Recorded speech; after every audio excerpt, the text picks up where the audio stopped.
The Rewrite API is probably the most dangerous API WordPress has to offer, and that's because even during the development phase of your plugin or theme, it can destroy your site. So to kind of keep things from getting too hectic, this lecture will only be a light introduction to this API. The Rewrite API allows you to modify the URL structure of WordPress. The SEO-friendly URLs you see being generated are all thanks to the htaccess file in WordPress Rewrite rules.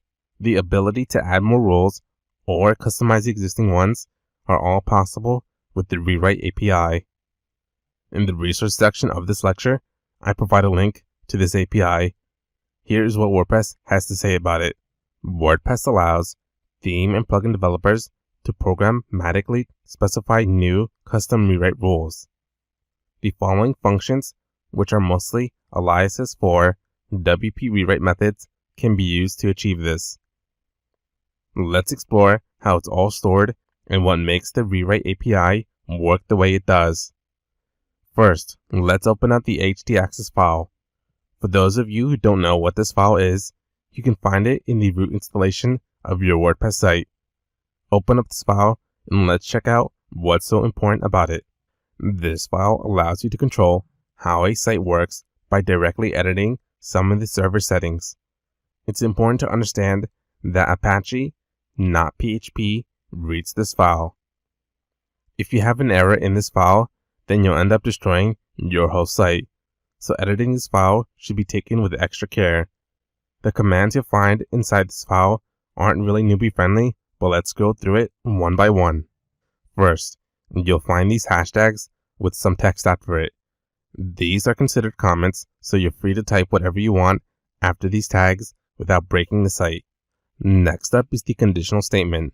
It's written in an odd fashion, but keep in mind, this isn't PHP. What this line does is check if a module called mod rewrite is enabled. If it is, then the rest of this code will execute.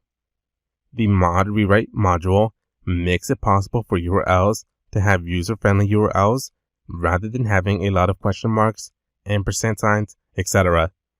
Inside this statement is code that will intercept all URL requests and make the index.php file control the request. There are flags in place, such as if a visitor visits a file directly that exists, like image files. This way the image displays, and WordPress doesn't have to use any CPU or bandwidth to handle the request. This bit of code is what makes WordPress have a clean URL structure. Keep in mind that this is only a part of it, but a very important part nonetheless. Just in case though, WordPress provides this page which stores the original contents of the htaccess file. I'll provide a link in the resource section of this lecture. If you ever break the htaccess file, then just copy and paste this into the file and you should be good to go. Open up HeidiSQL and open up the options table. Look for an option named Rewrite Rules. If you were to open up this options value, you'll find that the WordPress core, plugins, and themes all take the time to modify this option. It's pretty extensive. This is where all the rewrite rules are stored. We are more than allowed to use the Options API to modify this option, but that's too risky. Alright, enough talk. Let's use this API. Like I said before, this will be a light introduction to this API. Right now, I have the activation function open up for our plugin. I've run into a problem where when I create a custom post type, it won't work because the URLs aren't flushed. This varies from site to site, but the problem is all the same. To fix this, you can go into the Settings Permalinks page and just click Update for the rules to be rewritten.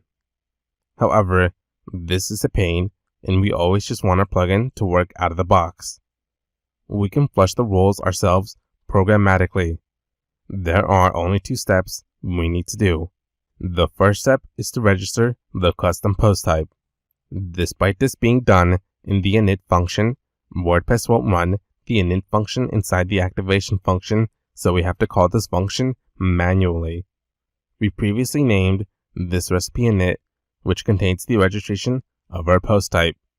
we have to register it as it contains the URL rewrite. We can now flush the rules by calling the function called flush rewrite rules. This function will update the rewrite rules. Since we registered our post type, WordPress will be able to find out that there is a new URL structure to account for, so it'll update the rewrite rules appropriately. Try deactivating and reactivating the plugin. You should receive no errors. Just like that, we were able to flush the rewrite rules and have our plugins compatible with most WordPress sites. This step is super important if you plan on creating custom post types. Let me go over what's going on in detail. When a user makes a request to our site, WordPress will check the rewrite rules option inside the database and determine what page to load based on those rules. WordPress will grab the URL and then go through each rule. It will try to match the URL to each rule. Once it finds a match, WordPress will then make the correct queries and load the template for that page. If it doesn't find a rule that matches, then WordPress will return a 404 error. The rewrite rules are highly sensitive, so WordPress does not check for changes on every page request. When we created our post type, we created a brand new URL structure. However, WordPress does not save the changes. So, in our activation function, we told WordPress about the new URL structure. Then, we told WordPress to add this new rule by calling the flush rewrite rules function. The reason we do not call this function inside the init function is because it's not recommended by WordPress. If you think about it, constantly telling WordPress to update its rules on every page load is inefficient. It can also open yourself up to security vulnerabilities.